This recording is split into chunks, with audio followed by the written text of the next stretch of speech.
Muy buenos días, Alfonso, y buenos días al público que siempre te está escuchando.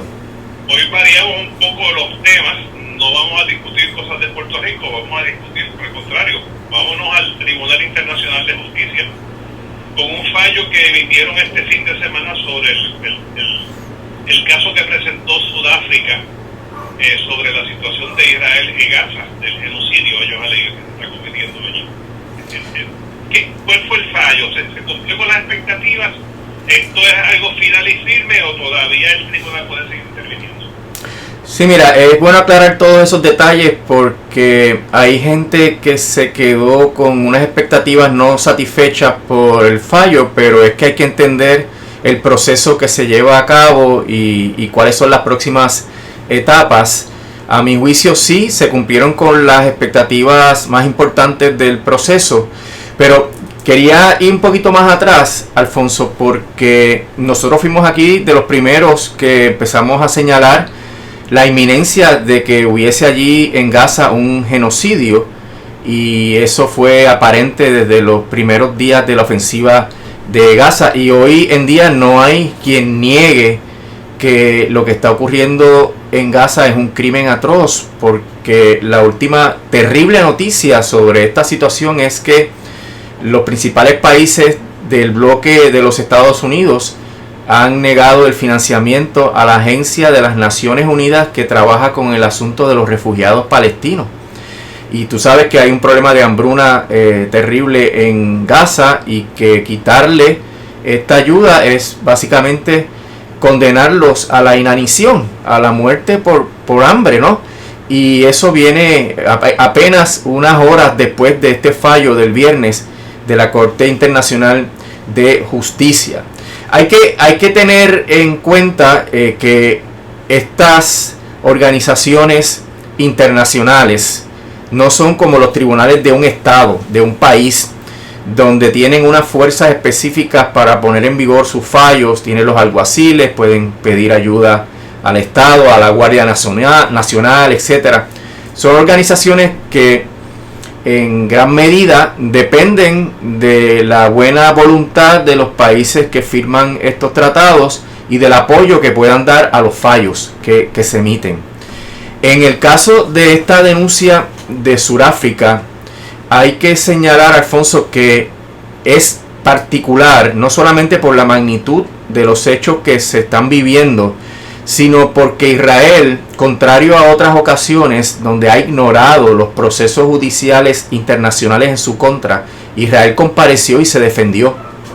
Los analistas internacionales han dicho que el hecho de que Israel haya comparecido a defenderse implica que le está dando una seriedad inusual, ¿verdad?, a este trámite, y que sabe que puede haber consecuencias importantes del proceso.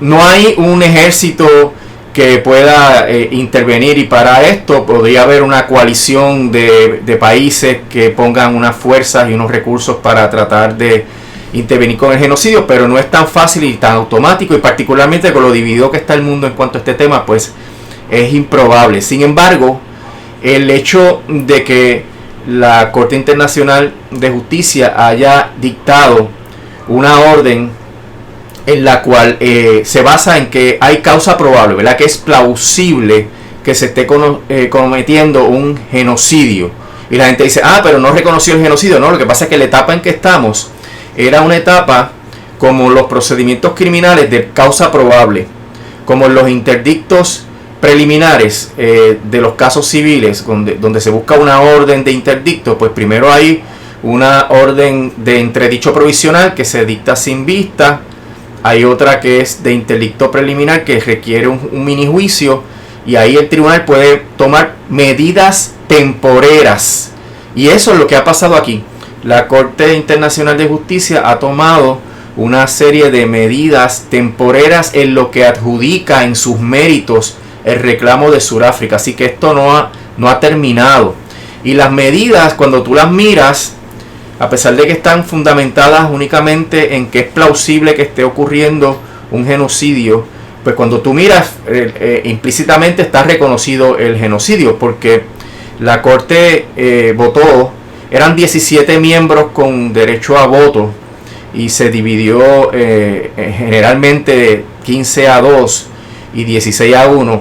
15-2 porque está Israel y Uganda, que de manera muy rara votó en contra de todas estas medidas, y 16-1 cuando solamente se quedó solo Israel en su defensa, porque Israel tenía un juez ad hoc en este trámite.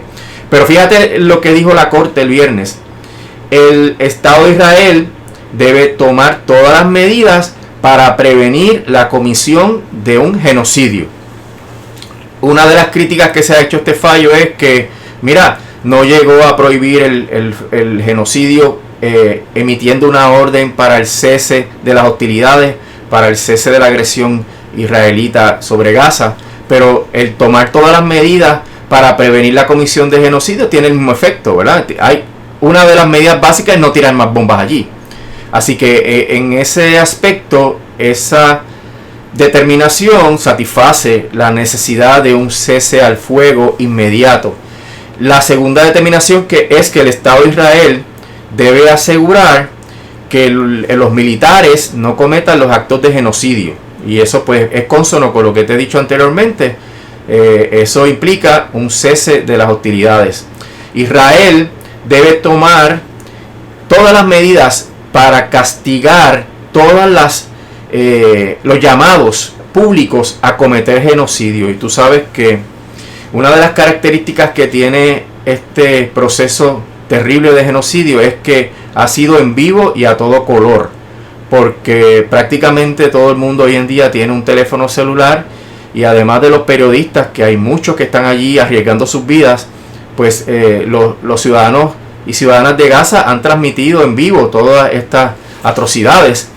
Y aquí ha habido también evidencia de grandes sectores de la población israelita y de los sectores de poder abogando por asesinar, por desplazar, por matar de hambre a los palestinos en Gaza. Y eso obviamente tiene un efecto porque moviliza el odio en contra de los habitantes de Gaza, y la Corte entonces prohibió también eso, indicando a Israel que tiene que castigar todos los llamados que se hagan para cometer genocidio. Además, la Corte determinó que Israel tiene que tomar acción inmediata y efectiva para atender las condiciones adversas que se están viviendo en Gaza, y eso es el acceso a la energía, el acceso al agua, el acceso a los alimentos, el bloqueo que le tienen por cielo, por tierra y por mar a Gaza, para que la gente allí no muera de hambre, de inanición. También la Corte dijo que debe tomar Israel todas las medidas para preservar la evidencia de las acciones que afectan la Convención sobre el Genocidio, ¿verdad? Así que te están ordenando, Israel, que preserve toda la evidencia. Eso incluye obviamente las fotografías, los videos, los documentos, toda la información que pueda ser evidencia de que se está cometiendo un genocidio. Y entonces, bien importante esta última, Israel tiene que someter un informe dentro de un mes sobre cómo ha hecho, qué medidas ha tomado para cumplir con el mandato de la Corte. La Corte no llegó a emitir un mandato de cese al fuego porque se entendió que esto prejuzgaría los méritos de la controversia, y esto pues haría inoficioso el próximo trámite, que es realmente una decisión formal en los méritos, ¿verdad? Como si fuera un juicio. Y esto se supone que se imponga inmediatamente y que dentro de un mes Israel informe a la Corte cuál ha sido el cumplimiento. Ahora, fíjate, Alfonso, que Israel comparece a la Corte a defenderse porque ya no le vale esto de ignorar y de... Tú sabes que Israel ha hecho caso omiso de más de 60 resoluciones de las Naciones Unidas relacionadas a la ocupación ilegal que ha hecho sobre Palestina.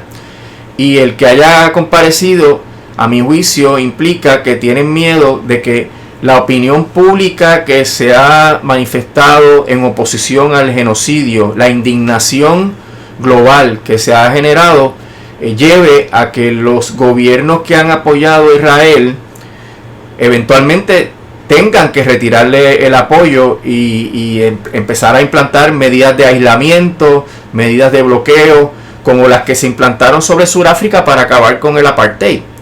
Y yo creo que el proceso de oposición al genocidio que viene de las masas, de los pueblos, no de los gobiernos, aparte de algunos gobiernos dignos que lo han hecho, ¿no? Y algunos que están hasta combatiendo el genocidio, pero en la inmensa mayoría de los países occidentales el asunto ha sido que el pueblo se ha volcado en contra de los líderes que están apoyando este genocidio, ya sea con su silencio, ya sea abogando por la acción militar de Israel o pasándoles y vendiéndoles y regalándole armas para que sigan cometiendo el genocidio. Pues ha llegado esto a un punto de inflexión donde podría haber cambios políticos en estos gobiernos.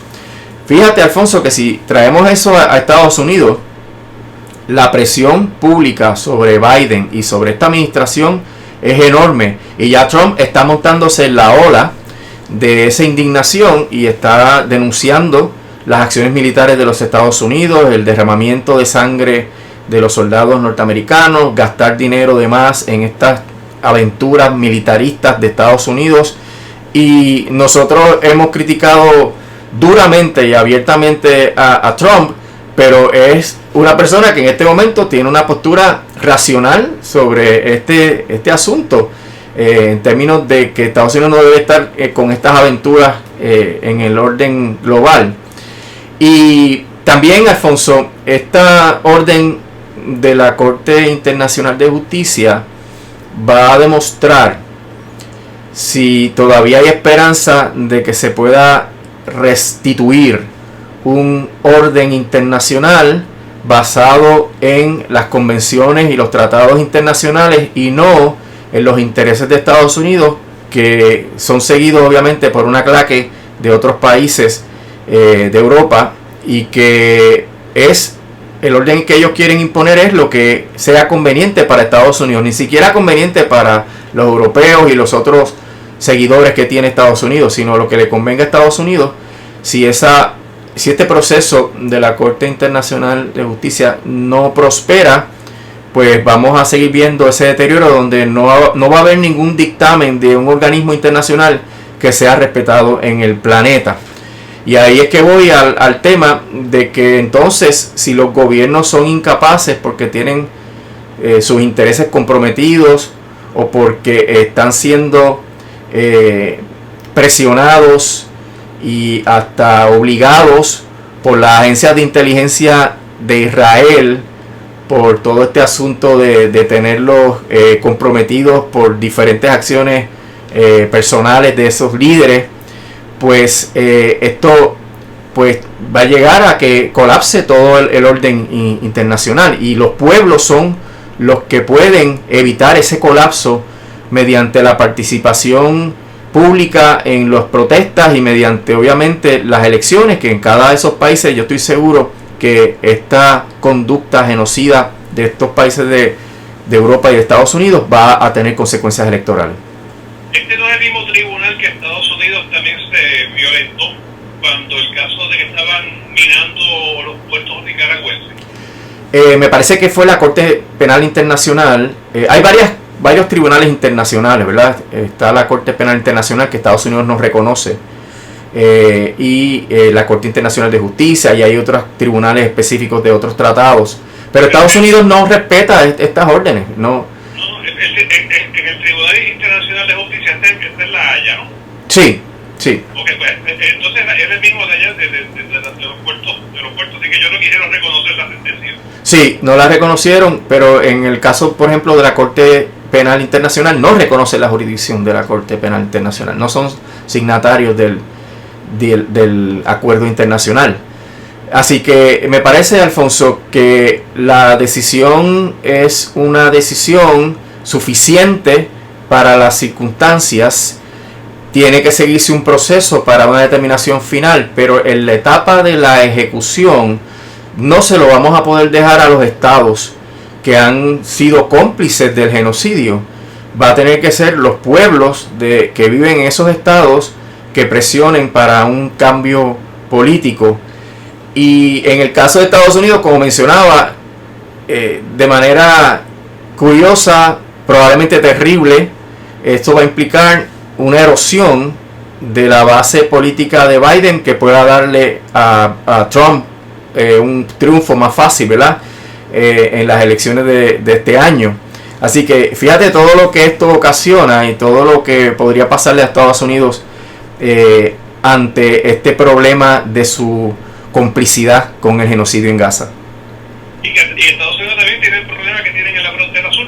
Sí. Y que tienen ese sector trompista también exigiendo mano dura. Inclusive yo escuchaba al gobernador de Texas el otro día diciendo que ellos no le disparaban a los migrantes ilegales porque tenían temor de que viniera el Departamento de Justicia de Biden y los encausara. Sí, esa es parte de la crisis, ¿verdad?, que está viviendo Estados Unidos, crisis que hemos discutido aquí también y que ha dado base a que muchos expertos hayan dicho que Estados Unidos puede estar al borde de una guerra civil. El hecho de que Texas, y yo lo verifiqué esta mañana, Texas sigue plantado en que no va a obedecer el dictamen de Biden en cuanto a eliminar el alambre este que tienen en la frontera, en el río, para evitar que lleguen los migrantes. Y eso ya el Tribunal Supremo de los Estados Unidos, el Tribunal Ultraconservador de Estados Unidos ya determinó que eso es un poder federal, porque eso es uno de los poderes que los estados delegaron al gobierno federal, el control, el acceso, manejo de los inmigrantes, etcétera. Y mientras Texas siga diciendo que no va a hacer lo que Biden le está diciendo, y mientras tengas a Trump pidiéndole a los estados rojos, a los republicanos, que apoyen a Texas, pues tú vas a estar siempre al borde de un conflicto armado dentro del propio territorio y dentro de diferentes fuerzas de los Estados Unidos, como el que se dio en el año 1861 al 1865. O sea, la situación es bien crítica y tienes a Trump echándole leña al fuego.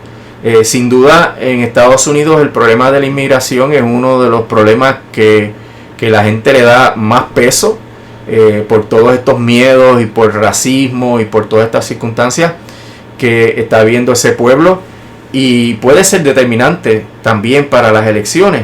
Así que la propia política de Biden, interna y externa, le está echando leña al fuego que puede hacer que más gente se alinee con Trump y que eventualmente tengamos a ese hombre sentado en la Casa Blanca en enero del 2025. Antes de finalizar brevemente, para no perder el hábito, ¿qué hay de la Autoridad de Energía Eléctrica? ¿Qué es lo último? Sí, claro, no debemos dejar eso a un lado. Mira, ayer venció el término para presentar las objeciones al plan de ajuste de la deuda.